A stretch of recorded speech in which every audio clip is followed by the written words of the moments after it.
म्हणजे असं आहे, आपल्याला कसं वाटतं, की आपले जे खूप आधीची जी लोकं होती, ती बुद्धीनं फार कमी होती.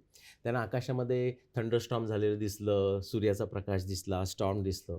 त्याला त्यांनी बापरे! हा देव आहे का? काहीतरी देवाची एक शक्ती, असं करून त्यांनी ते लिहून ठेवलं हं.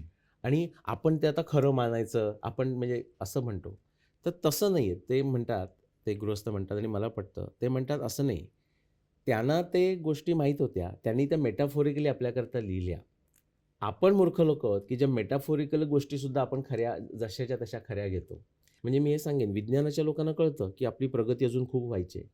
कधी-कधी म्हणजे आपल्या भारतीय कॉन्टेक्स्टमध्ये सुद्धा सनातन हिंदूमध्ये सुद्धा असं लोकांना म्हणजे अध्यात्मात असं वाटतं, की सगळं झालेलं आहे. सगळं कृष्णानं सांगून ठेवलंय. हं.